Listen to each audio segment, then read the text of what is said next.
Bem-vindo, amigos, para mais um Núcleo Call, agora na nossa 14ª edição. Hoje nós vamos receber aqui um peso pesado do mercado financeiro.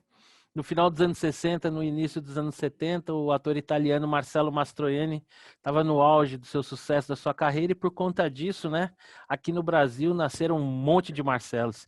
Em 67, eu, Marcelo Porto, e em 69, o Marcelo Mesquita, da Leblon Equities.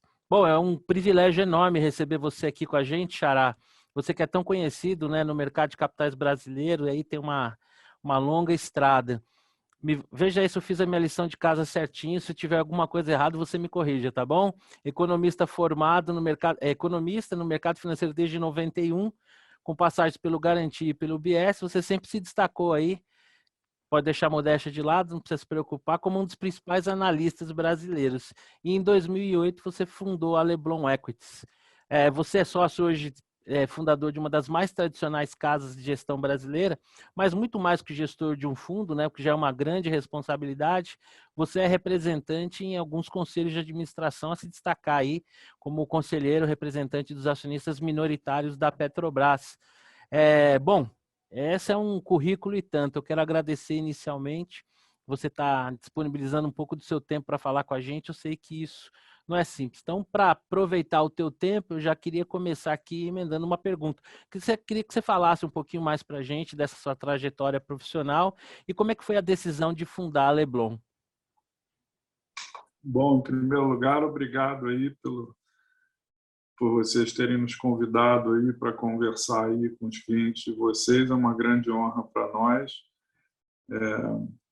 Acho que em 2008, acho que foram duas grandes decisões aí para fundar a Leblon, né?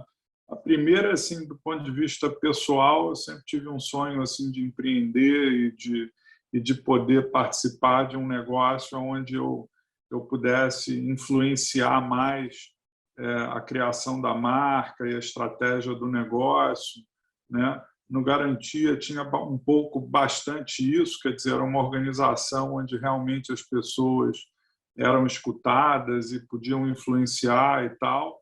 Depois, no BS, também, apesar de ser uma multinacional, quando eu fui para o BS, a ideia era montar no Brasil a corretora, o negócio de análise no Brasil, e foi uma época bem empreendedora, porque o BS não tinha praticamente nada aqui no Brasil e eu pude ter bastante influência e decisão para montar o negócio. Mas depois, em 2007, o BS comprou o Pactual aqui no Brasil, ficou um negócio bastante grande aqui no Brasil, com outras áreas e tal, com o Pactual.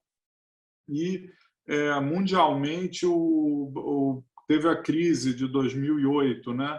Em 2007, 2008, o UBS foi o primeiro grande banco a sofrer a crise de 2008. O UBS passou em 2007, um ano antes de quebrar a Lehman, de quebrar a Bear Stearns e todos os grandes bancos lá nos Estados Unidos. E o banco ficou muito engessado, né? O governo suíço deu dinheiro para capitalizar o UBS e fez uma série de exigências de que o banco não podia mais pagar grandes bônus, não podia crescer, tinha que demitir, cortar custo. Quer dizer, o banco entrou num modo muito mais de restrição do que num modo de expansão, digamos assim. Enfim. E aí eu achei que naquela época que os grandes bancos iam passar por uma grande período de contração e de problemas e de dúvidas, e eu sempre tive esse sonho de empreender. E aí, em 2008, teve essa grande oportunidade. O Pedro Schermon, que é o meu sócio, fundador lá na Leblon, era o gestor dos fundos da Investidor Profissional, que é uma outra gestora, a mais antiga, independente aqui no Brasil, e ele era um gestor lá de muito sucesso. Ele era meu cliente, eu conhecia ele como cliente, e ele me convidou para se juntar a ele para a gente montar a Leblon, e foi num timing, num momento muito perfeito, nesse sentido do que estava acontecendo lá no BS Pactual e na indústria de bancos como um todo. E do ponto de vista pessoal, eu sempre gostei muito de estudar as empresas. E quando você começa na corretora e no sell side, o negócio começa a ficar muito grande e tal, você começa o teu tempo, que no início era tipo 70% do tempo estudando empresa e 30% falando com cliente. Com o tempo isso vai mudando e você acaba ficando ao contrário. Você começa a ter quase que 70%, 80% do tempo falando com o cliente e tendo muito menos tempo para analisar as empresas, que é o que realmente eu gosto e eu tenho prazer Sou em prova fazer. viva disso.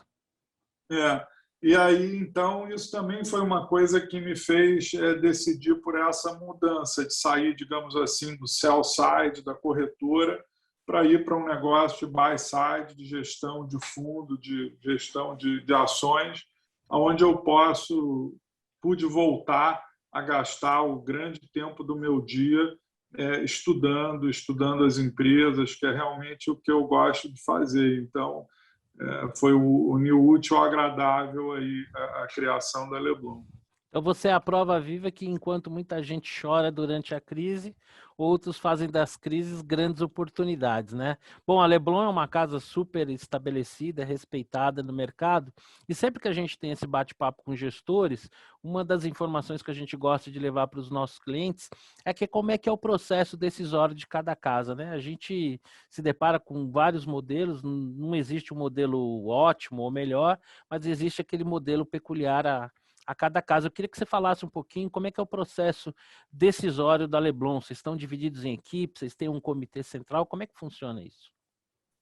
Nós somos 4 sócios gestores, Sherman, eu, Aguiar e o Pereira, né? Todos com mais de 25 anos de experiência de mercado como analistas no Brasil.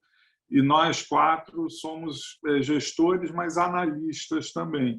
Então, a gente divide o universo de cobertura aqui no Brasil pelos 4, e aí nós temos um time alocado com cada um de nós para cobrir e investigar, analisar essas empresas dos setores que cada um de nós cobrimos. Então, o Sherman foca mais ali no setor de varejo, eu foco, por exemplo, em setor de farma, consumo, óleo e gás, o Bruno Pereira em ativos financeiros, bancos, financials e imobiliário, o Aguiar foca em commodities e utilities e por aí vai. Então, tem um time com cada um de nós 4 e no dia a dia a gente acompanha essas empresas setorialmente. O grupo prepara materiais de pesquisa e o analista, o time responsável pela cobertura, quando tem uma ideia, leva para o grupo e convence o grupo de que aquilo é um bom caso de investimento que a gente deveria ter na carteira e tal. E aí nós 4 basicamente decidimos, mas é um processo onde todos participam, os 8 analistas participam e todo mundo ouve o que todos têm a dizer, participam, dão ideias, críticas, tentam. E, no fundo, o caso de investimento é bom você ter olhares não especializados, digamos, no tema, porque você sempre consegue trazer ângulos diferentes para olhar o que está acontecendo, pessoas com outras experiências. Essa diversidade de visões é muito rica para questionar o caso e você ver se você não está errado em algum detalhe que você não se deu conta, que você não percebeu. Então, a gente gosta muito dessa discussão em grupo, desse trabalho em grupo.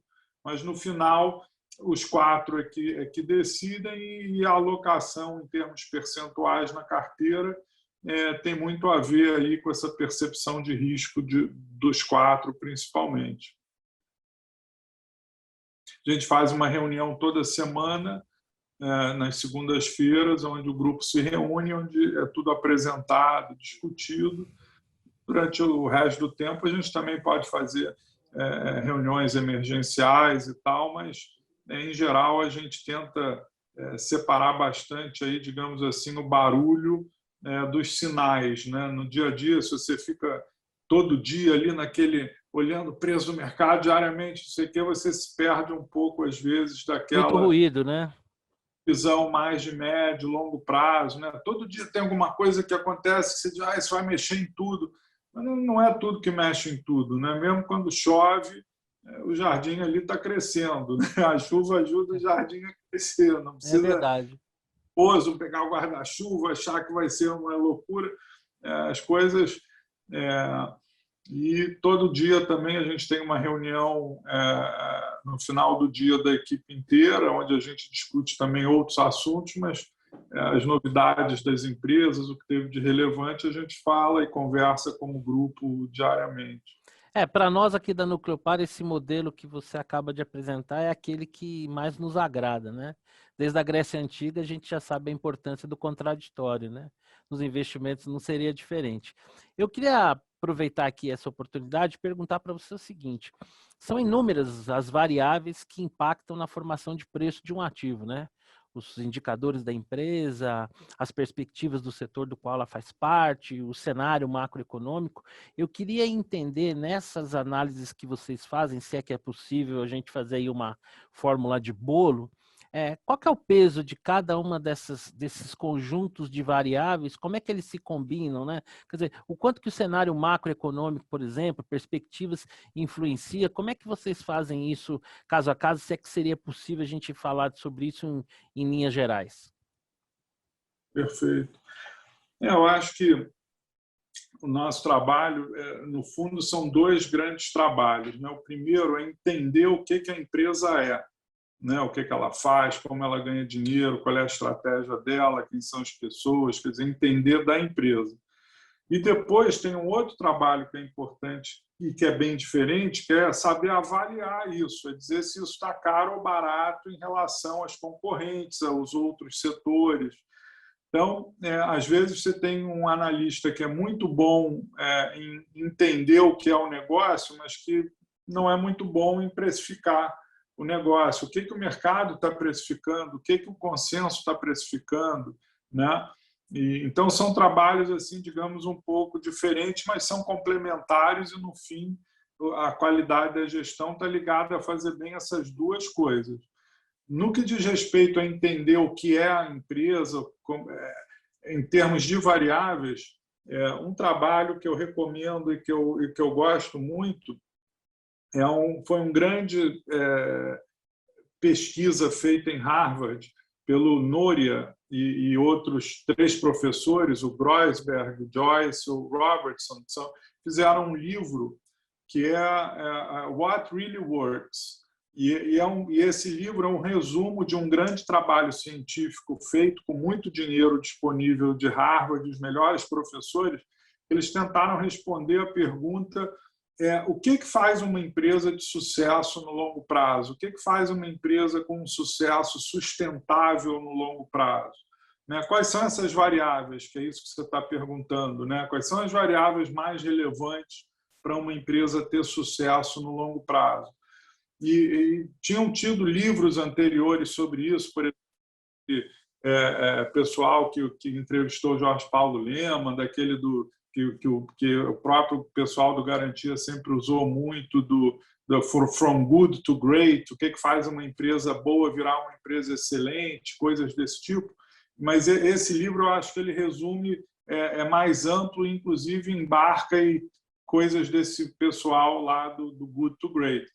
E esse trabalho diz o seguinte, que as empresas que dão certo no longo prazo, que têm sucesso sustentável, elas têm 4 práticas que são fundamentais, que são necessárias, que sem nenhuma dessas 4 a coisa não funciona, e depois elas têm mais 2 práticas desejáveis entre 4 que ajudam muito, né?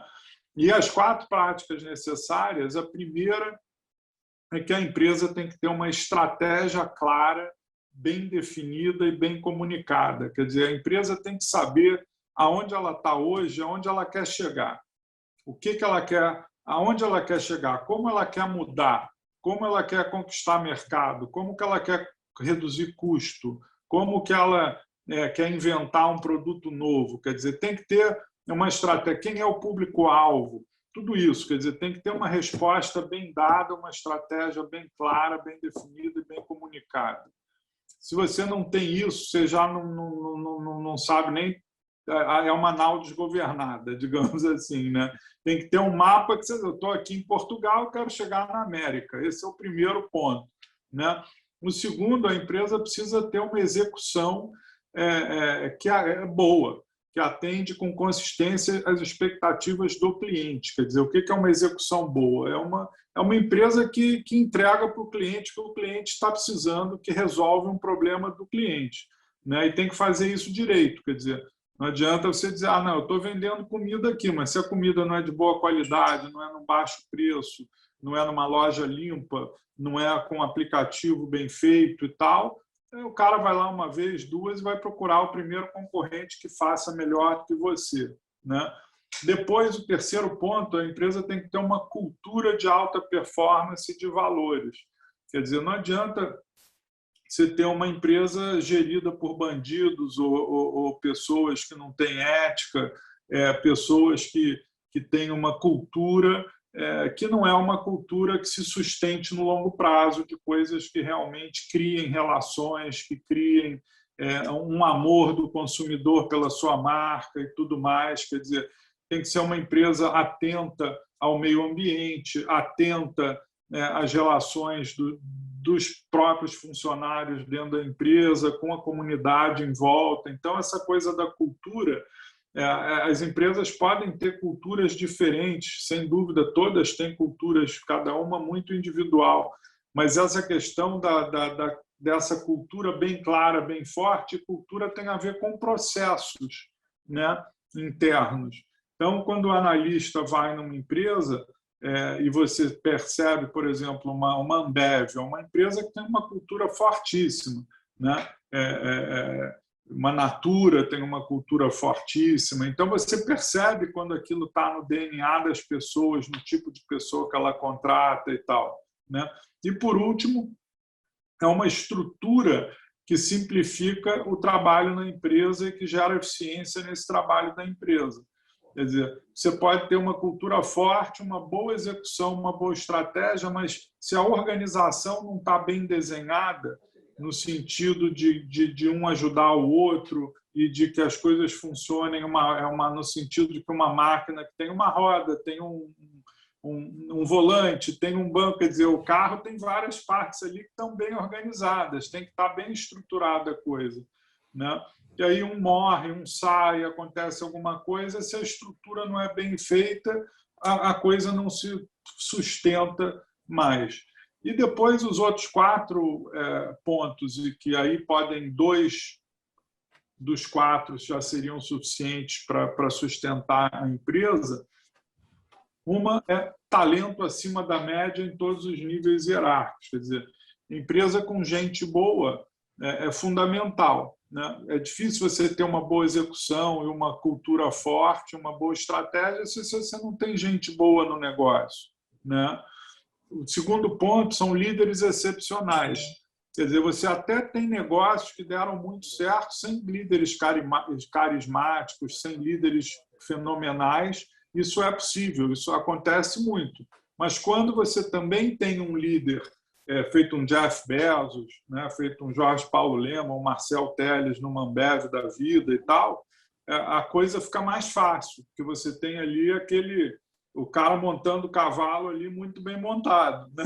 Vou até puxar o saco do chefe aqui, né? Incluir nessa sua lista o próprio Guilherme Benchimol, então um inspirador para todos nós que somos seus parceiros, né?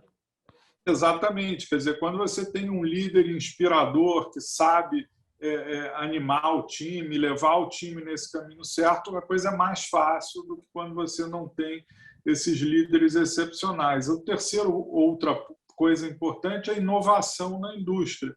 Quer dizer, você cria sempre muito valor, a inovação é a chave do crescimento econômico e do crescimento das empresas também. Quer dizer, quando você inova com um produto novo ou com um processo novo ou qualquer avanço tecnológico nesse sentido de uma inovação, isso é uma coisa quase que única. E aí você tem um lucro econômico, um benefício muito grande dessa inovação, né? Então, se você começa a oferecer um e-commerce num business só de lojas físicas, é uma inovação fundamental, né? E por aí vai. A gente pode aqui ficar falando horas sobre isso, mas a inovação, a capacidade de inovar, mas de inovar como um processo e não como uma coisa de sorte. Quer dizer, o cara, por acaso, teve uma ideia, mas depois nunca mais tem outra. A empresa tem que conseguir constantemente estar inovando, porque os concorrentes estão ali acesos, vivos, nascendo, e aí a empresa não se sustenta. Ela tem um ciclo de boa performance por causa de uma inovação, mas não de um processo de inovação, né? E, por último, é uma capacidade forte aí de desenvolver fusões e aquisições, partnerships, quer dizer, de fazer consolidações setoriais. Quer dizer, você às vezes tem empresas que conseguem comprar concorrentes a um bom preço e fazer bons deals e se beneficiar de sinergias e tal. E essa é uma forma também de você criar muito valor quando isso é bem feito. Mas, em geral, as empresas de grande sucesso de longo prazo têm a capacidade de ter um crescimento orgânico muito bem feito, né? Mas as que sabem fazer M&A e fusões também é um edge aí. Então, essas coisas que a gente falou aqui, esses 8 pontos desse trabalho muito interessante, são as coisas que a gente tenta focar muito a visão e a análise das empresas. Então, quando a gente percebe que essas coisas existem, acontecem e estão ali naquele caso do investimento, a gente fica muito animado e a gente está disposto a pagar um bom preço por isso, né? E aí a segunda parte é torcer para o mercado não perceber todas essas boas qualidades que a gente está procurando. É um pouco difícil, porque, em geral, o mercado também percebe essas coisas. Mas, para nossa sorte, ninguém é perfeito sempre, né? Por mais que você seja ótimo, você acorda um dia de mau humor, um dia sem vontade, um dia, quer dizer, o ser humano é cíclico, o tempo é cíclico, né? O ambiente é cíclico, tudo muda. Então, o que a gente tenta muito se aproveitar é essa arbitragem temporal muito no curto prazo. Então, se uma empresa fantástica dessa que a gente comentou tem um resultado ruim de curto prazo, trimestral, porque o preço do produto caiu, porque um custo aumentou, porque o cara está investindo num projeto e aí o projeto atrasou, qualquer coisa, uma das pessoas do management foi trocada. Tem N fatores que, às vezes, afetam o curto prazo, o mercado fica nervoso, a ação cai, e nesses momentos é que a gente entra e gosta de comprar, né? O mundo ideal é esse, ou que o mundo não perceba que aquilo é muito bom, ou que o mundo está muito zangado no curto prazo e não está olhando longo. E aí a gente, como investe no médio e longo prazo, você faz essa arbitragem e consegue comprar barato.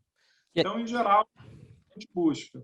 Que é aquele aprendizado do mercado, né? O mercado ele é soberano, mas ele também erra, né? E é tentar se aproveitar desses eventuais erros que serão corrigidos na curva do tempo. Bom, você acabou de dar uma aula, capaz aí de no final a gente ter que passar o Pix aí para quem assistir esse nosso conteúdo, pagar por essa aula que você acabou de dar para a gente. Eu quero aproveitar, né, esses conceitos todos que você passou para a gente e não poderia perder a oportunidade, né, perguntar não ofende, de dizer o seguinte, né, partindo dessas premissas que você colocou para a gente, quais seriam os principais, se você puder nos compartilhar isso, é claro, quais seriam os principais ativos que hoje compõem a carteira da Leblon e, de uma maneira resumida, assim, falar sobre a tese de investimento aí de cada um deles? Ok, não, posso falar. Vou tentar ser bem rápido, depois, se você quiser mais Claro. detalhe, mais a fundo em cada um, e vou tentar botar nesse contexto que eu expliquei. Então, por exemplo, a Natura é o principal hoje posição do fundo, tem 8% mais ou menos do fundo. A Natura ela ficou barata porque o mercado ficou muito tenso com o fato dela ser uma empresa de venda direta, né, onde tinha as revendedoras ali vendendo os cosméticos, num mundo que estava mudando, onde você tinha as farmácias cada vez mais profissionais, o e-commerce, as pessoas comprando coisas pela internet, e aí começaram a se questionar, e a Natura foi um pouco lenta a dar o passo que ela acabou dando, de investir muito na logística e virar uma empresa multicanal. Então, hoje a Natura vende, ela vende pelo e-commerce, ela tem lojas próprias também, então ela já tem 4 tipos aí de canais que ela desenvolveu, mas quando ela começou a investir para desenvolver isso, você tinha o custo do investimento e não tinha o benefício no lucro. É sempre assim, todo projeto, todo crescimento, todo grande empreendimento, no início só tem prejuízo até o dia que vai dar lucro, né? Nesse período que está dando prejuízo, o mercado, isso está dando prejuízo, não sei se vai dar certo, e aí o negócio ficou muito barato. Quando ela definiu que ela tinha essa estratégia de virar multiproduto e multicanal, ela também definiu que ela ia virar uma empresa global, que ela não ia mais ficar restrita ao Brasil. E aí, quando você olha esse projeto, é um projeto de muitos anos, de décadas, e que é uma ladeira muito longa. Quer dizer, e aí a Natura começou a fazer aquisições, ela comprou a Aesop na Austrália, ela comprou a Body Shop, que é uma varejista na Europa, ela finalmente acabou comprando a Avon. E aí entra nas fusões e aquisições, na inovação, em tudo isso que a gente estava falando.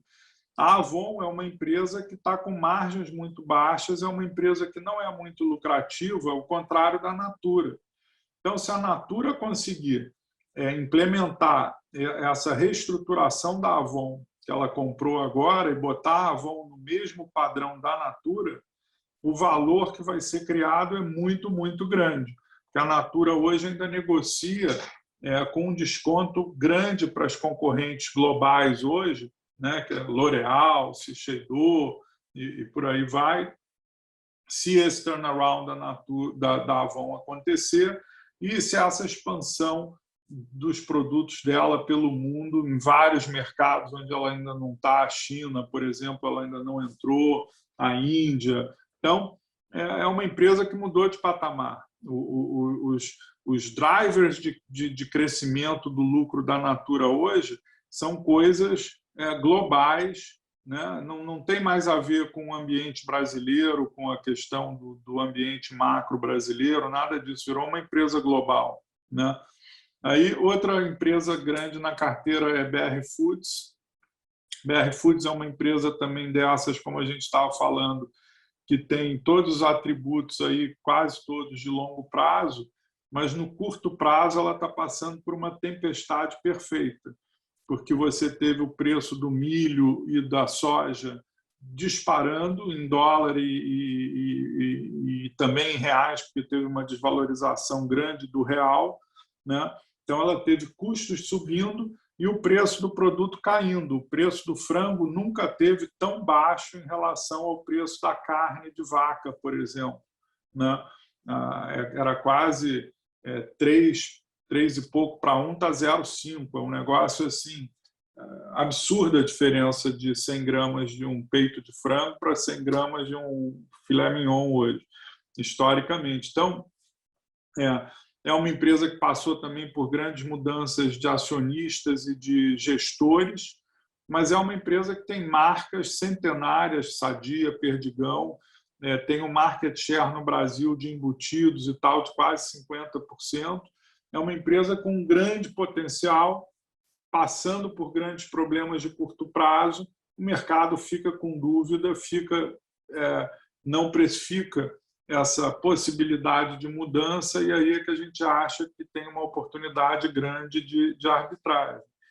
Outro papel grande na carteira hoje é Pão de Açúcar. O Pão de Açúcar foi uma empresa que teve agora uma operação mês passado, onde eles separaram o açaí de dentro do Pão de Açúcar E o mercado adora o modelo de negócio do açaí e detesta o do pão de açúcar. E aí o que aconteceu é que todo mundo recebeu 2 ações e quis sair do pão de açúcar e ficar no açaí. A ação do pão de açúcar despencou por essa venda desenfreada, assim, digamos assim, dos acionistas que não queriam ficar com pão de açúcar e queriam ficar com açaí. E aí, de novo, gerou esse preço totalmente distorcido na nossa visão em relação ao negócio do pão de açúcar. O pão de açúcar é uma marca e tem um share of mind muito forte, tem pessoas boas gerindo o negócio e com foco, você tem uma recorrência de contato com o pão de açúcar muito grande, porque quando você compra comida, né? Por que a Amazon, uma das poucas empresas no mundo que a Amazon comprou e não fez ela própria, foi o negócio de varejo de alimento. E por que ela queria isso? Porque se você compra todo dia uma comida e ali no site você chega e diz, já que você está comprando aí um leite, você sabia que a geladeira também tem uma promoção aqui ótima, uma televisão também, eu tenho uma promoção boa, tenho um livro ótimo aqui para você ler. Quer dizer, a capacidade de você oferecer outros produtos que não só os alimentos num negócio, numa plataforma como a do Pão de Açúcar, bem gerida, é gigante. Então, você vê que o próprio Magazine Luiza também está tentando achar negócios que tenham recorrência de venda para poder ajudar a vender os outros produtos. Então, o varejo está se transformando muito, é muito valiosa essa recorrência de venda. A ação ficou muito barata, se você olhar o valor de mercado em relação ao faturamento do Pão de Açúcar, comparado com de outras varejistas, por exemplo, a Magazine Luiza, Lojas Americanas, B2W, é um absurdo, é tipo 0,20 para 3, 4 vezes. É um negócio assim, 10 vezes muito mais de diferença. Então, a gente acha que esse gap de valuation aí vai fechar ao longo do tempo. Outra posição grande é Santos Brasil. Santos Brasil também é uma empresa que passou por uma tempestade perfeita, mas quase que um monopólio, né? O Porto de Santos, você não pode criar outro, né? Não tem outro perto, não tem é ali e você quer trazer produtos para o Brasil e exportar e importar no grande mercado que é São Paulo, é o Porto de Santos. E o custo de movimentação dos containers no porto caiu muito nos últimos anos, porque foram construídos outros terminais no porto. E aí o terminal da Santos Brasil sofreu uma concorrência no momento de crise econômica brasileira e, com isso, criou uma ociosidade. Toda empresa muito capital intensiva, né, que tem uma alavancagem operacional grande como um porto, ele acabou sofrendo muito no preço da movimentação. E agora está no fundo do poço, está começando a subir, porque essa ociosidade acabou, está enchendo o copo ali, e esse preço da movimentação subindo é no lucro direto, é uma paulada. Então, uma empresa que tem um potencial de lucratividade em temperatura normal e de pressão muito acima do que ela está lucrando hoje, né? Depois tem Suzano, que também é uma empresa brasileira hipercompetitiva globalmente na questão da celulose, né? E apesar de globalmente a demanda por papel para imprimir e escrever está estável em função da digitalização do mundo e das coisas todas, por outro lado, o papel para tissue, que é para papel higiênico, para fralda, para esse tipo de coisa, ainda tem muito potencial, porque a Ásia não usa ainda papel higiênico, não usa fralda, não, quer dizer, a África também. Então, é muita gente que vai consumir. E também o papel para embalagem, essa economia onde você tem o e-commerce muito forte, a necessidade de embalagem aumentou muito também. Então, o papel para embalagem e com a coisa do ESG, da ecológica e tal, as pessoas preferem embalagens hoje de papel e celulose do que de plástico, né? E aí isso também está gerando uma mudança muito forte e a Suzano se beneficia muito disso. E depois tem outros, quer dizer, até aí tem todos 8, 7, 6% da carteira, depois a gente tem Renner, CCR, Via Varejo, Ipera, Light. Não sei quanto tempo a gente tem aqui, mas eu já falei aí um pouco dos 5 principais casos aí da carteira. Acho que você está mudo, Marcelo. É isso aí. É verdade, eu tinha colocado mudo aqui para não atrapalhar teu áudio. Não, eu acho que você deu um bom panorama da carteira. Eu, no começo do nosso bate-papo, mencionei o fato de que você é um representante dos acionistas minoritários da Petrobras.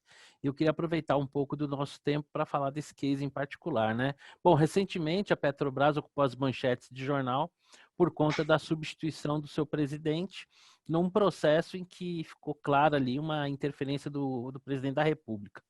Num caso como esse, como é que se avalia a atratividade de uma empresa, como o caso da Petrobras, que está exposta a esse fator de risco?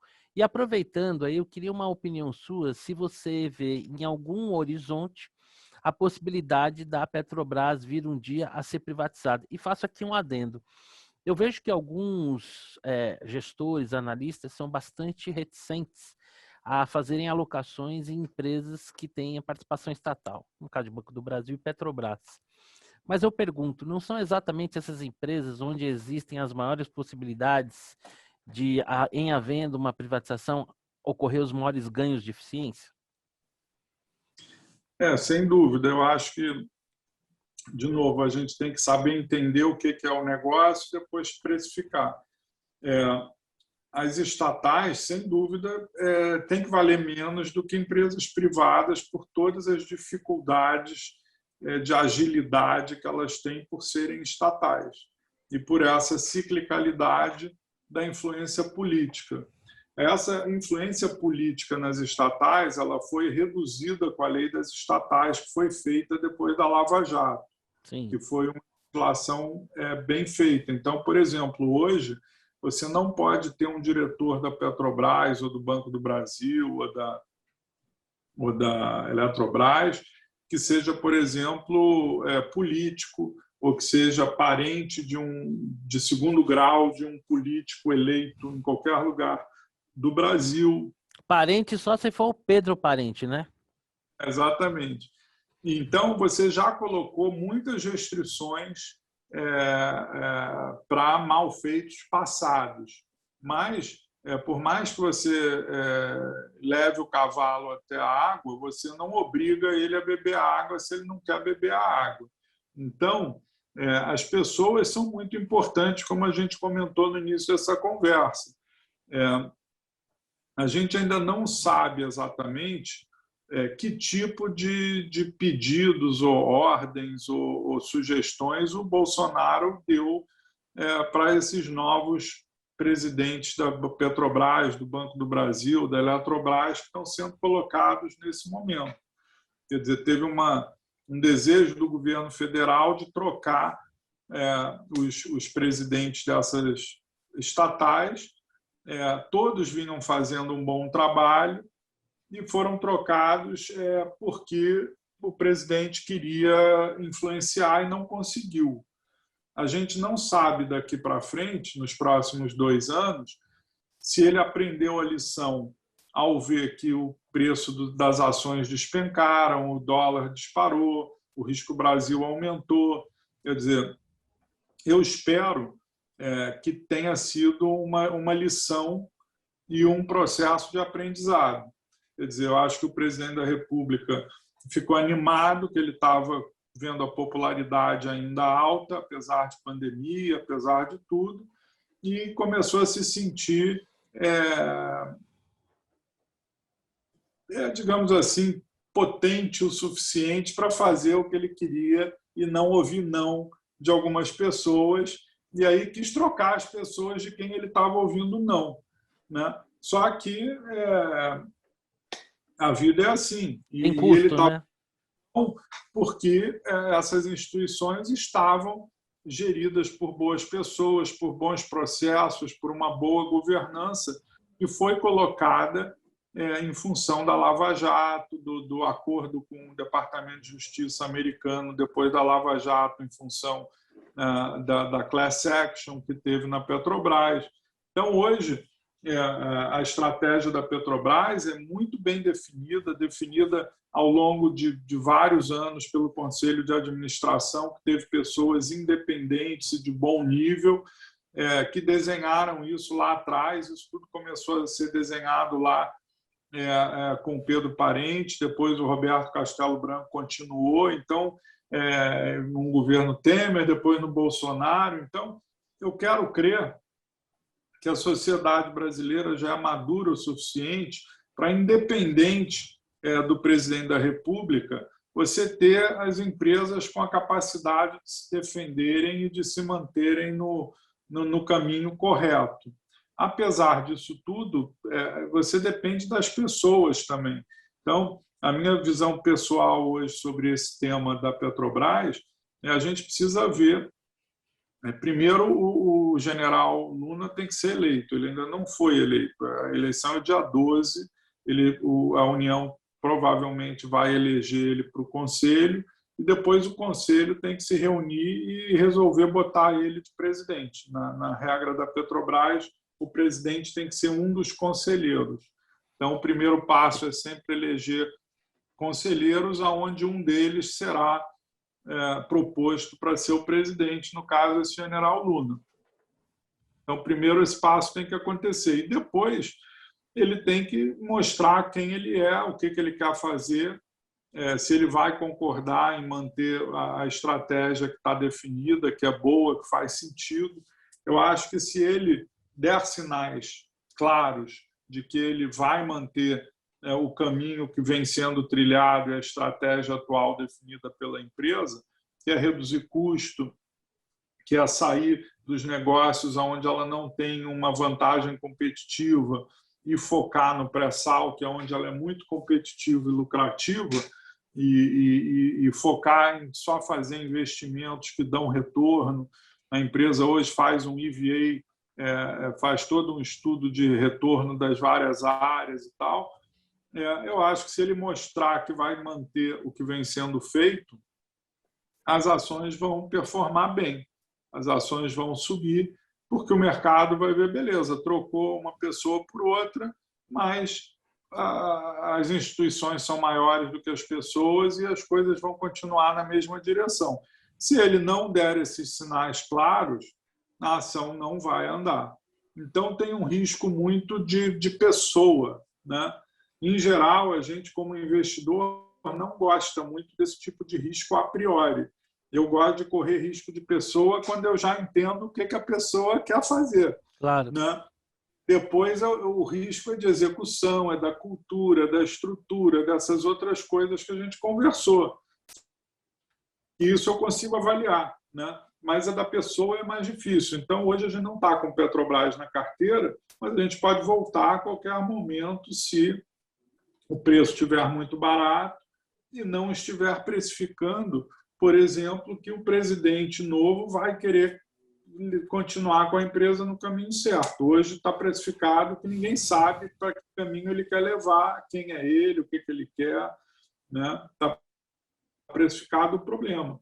E eu acho que todas as estatais serão privatizadas um dia no Brasil. É só uma questão de tempo. Você vê que o PSDB privatizava com nojo, mas privatizava porque era obrigado pelas circunstâncias. É, né? Verdade. Você acaba de dar a mais perfeita definição que eu já ouvi. Participei bastante disso como profissional de mercado e é isso que você falou, é perfeito. PSDB privatizava com nojo. Muito mais, talvez, até fruto das circunstâncias que vivíamos do que de uma convicção, né? Obrigado a privatizar. Sim. Tanto que, como São Paulo por muitos e muitos anos, e a Sabesp até hoje não foi privatizada. É verdade. Né? Estatais paulistas não foram privatizadas, uma ou outra foi. Né? Comandaram Rio de Janeiro, também não privatizaram a Light, enfim, a SEDAI, enfim. Então, a privatização no Brasil é um processo por obrigação, por questão fiscal, não é por uma questão filosófica. Aliás, Né? o nosso país avança muito mais por força de imposição da realidade e circunstância do que mérito próprio, né? Isso infelizmente, uma realidade que a gente constata. E é por isso que a gente anda tão lentamente, por isso que a gente cresce tão pouco, por isso que a pobreza é tão grande, porque a gente não avança na velocidade que poderia. Você vê, a China está se transformando e crescendo e tudo. Por quê? Porque abriu a economia, porque faz negócio com o mundo inteiro, porque tem imposto baixo, está privatizando tudo, está abrindo para o setor privado, né? E aqui no Brasil a gente não quer aceitar isso. E aí falam em privatizar. Agora, o que é uma loucura, quem é contra privatizar, eu acho que a pessoa devia ter o seu celular recolhido. É uma boa medida. E aí você diz, não, volta para a Telebrás. Você é contra a privatização, volta àquele mundo da antiga Telebrás, né? Onde você tinha um telefone numa fila, tinha que ser amigo do cara da telefônica, custava $10.000 uma linha telefônica fixa, ninguém tinha, levava 1 ano, 2 para instalarem uma linha. Hoje tem mais telefone do que habitante no Brasil. Né? Hoje pago, tem tudo, as pessoas esquecem. Isso foi a privatização da Telebrás. Isso ganha traços de surrealidade quando esse debate é feito, por exemplo, através de redes sociais na internet, né? Como seria possível se não tivéssemos privatizado as telecomunicações, né? É uma loucura, só para dar um exemplo. E aí depois outro exemplo para mim é a Embraer. Porque quem diz que é estratégico, não, o petróleo é estratégico, não é nada, a batata é mais estratégico, o arroz e o feijão, quem tem fome quer comer. Não a Vale do Rio Doce caberia no mesmo conceito e olha o que a empresa hoje, né, um player global, né? Exatamente, não existe isso. E a Embraer, se há um caso de coisa estratégica, é a Embraer, porque ela cuida do sistema de defesa integrado do Brasil, né? Os militares, a aeronáutica, o CIVAM, a estratégia de defesa do país passa pela Embraer. E isso não impediu que ela fosse privatizada, não impediu que o governo tenha uma golden share que pode definir que ela tem que continuar brasileira ou não. Você veria ter um deal com a Boeing e o governo analisou e achou que não tinha problema a empresa se fundir com a Boeing e tal. Então, tem que acabar com esse papo maluco. Eu não tenho dúvida que a gente vem privatizando coisas ao longo dos anos e uma hora vai chegar a discussão na Petrobras, na Eletrobras, que já está um pouco mais na frente, no próprio Banco do Brasil. Então, é uma questão do timing. Não dá para a gente dizer se vai levar 1, 2 anos ou se vai levar 20. Mas eu não tenho dúvida que todas as estatais serão privatizadas, ou o país nunca vai sair da miséria. Somos de uma geração que nós nascemos num regime de exceção, onde havia censura, onde havia tortura, né? Estamos no mercado aí praticamente desde o processo de redemocratização do país.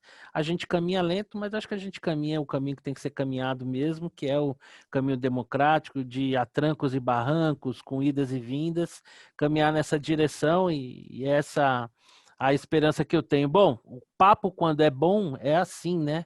Ele vai embora sem a gente se dar conta do tempo. A gente está chegando aqui ao final do nosso encontro e eu não poderia, né, estando falando com uma pessoa da sua capacidade, não te colher, assim, alguma impressão, mesmo que breve, sobre as suas perspectivas de cenário macroeconômico, especialmente voltado para o Brasil. Aliás, eu vi uma observação sua, né, que a Leblon ela investe apenas em ativos brasileiros.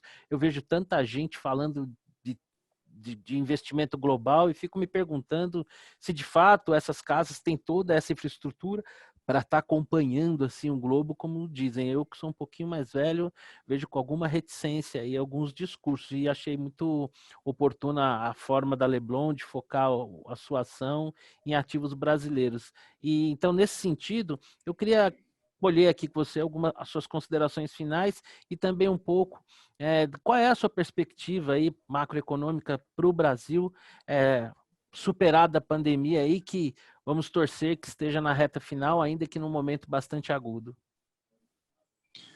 O Brasil, para a gente ter um Brasil que possa mudar o padrão de crescimento econômico, quer dizer, a gente é um país que normalmente cresce aí de 2 a 4% ao ano, né?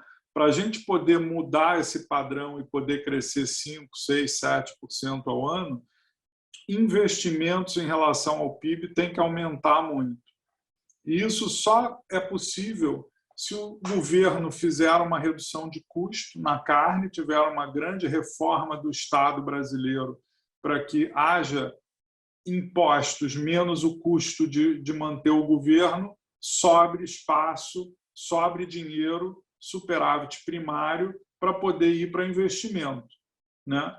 Ou você realmente facilita e libera muito o setor privado para que o setor privado possa aumentar muito o investimento e queira investir mais no Brasil, né?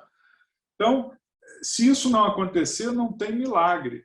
Não, o milagre, o crescimento mais acelerado só pode vir do setor público ou do privado nos investimentos. Esses crescimentos por consumo é sempre voo de galinha, não é um voo sustentável de longo prazo. Então, por enquanto, quando a gente olha para o Brasil nos próximos 5, 10 anos, é impossível você botar num modelo de projeção um crescimento muito acima de 2, 3, 4% ao ano para o PIB.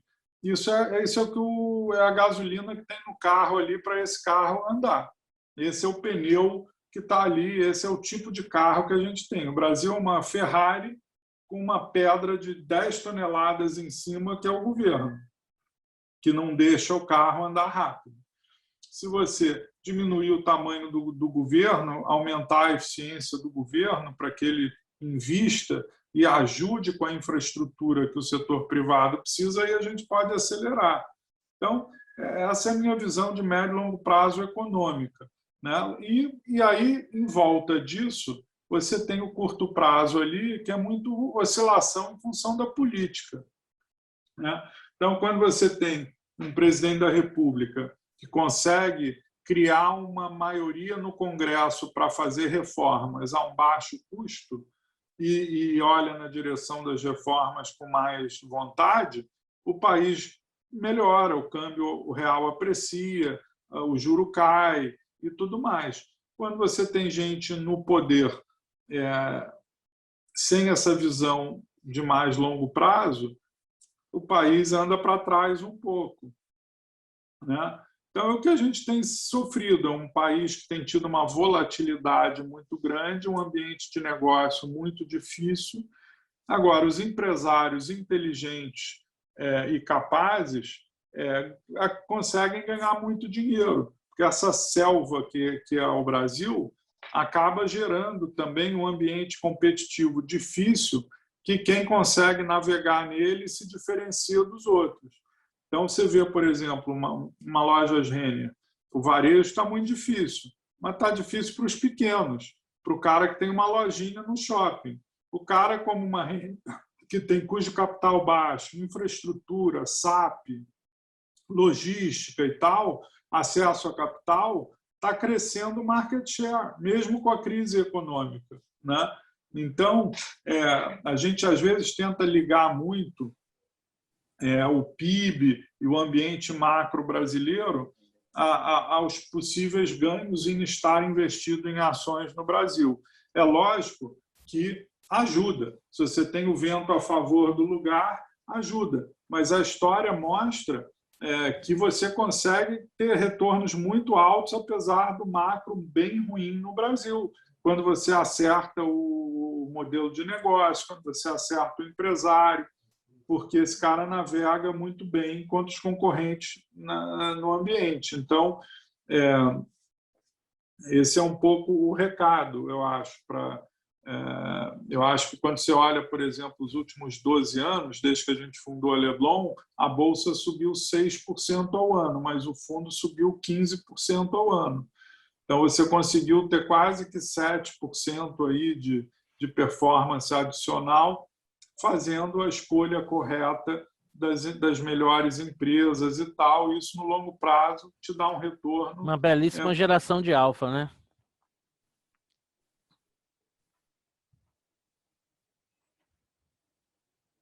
Cortou o áudio aí, Marcelo.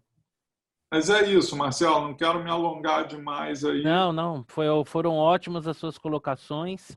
Eu te sou muito grato, é uma oportunidade rara a gente poder gerar um conteúdo dessa qualidade, levar para o nosso público. Eu espero que seja a primeira de outras tantas oportunidades que possam vir a surgir. Me sinto profissionalmente muito lisonjeado de ter essa oportunidade desse encontro com você. Como disse no começo do nosso bate-papo, reafirmo aqui, sou um fã, um admirador seu, tenho bastante tempo de mercado, acompanho a sua trajetória. Aqui na Nucleopar gostamos muito, a gente vê muita consistência no trabalho da Leblon e é uma oportunidade, torço, né, em linha com o que você vem falando, que a gente consiga finalmente implementar as tão sonhadas reformas administrativa e tributária, que ainda que eu não tenha uma esperança que elas sejam tão profundas quanto necessárias, mas que pelo menos elas sirvam como uma complementação de uma sinalização para a gente torcer aí por um futuro melhor. Marcelo, muito obrigado aí pela sua presença, viu? Sou muito grato. Estamos à disposição aí para voltar quando vocês quiserem. Combinado. Um abraço, saúde aí para todo mundo, boa sorte. Para todos nós, um grande abraço.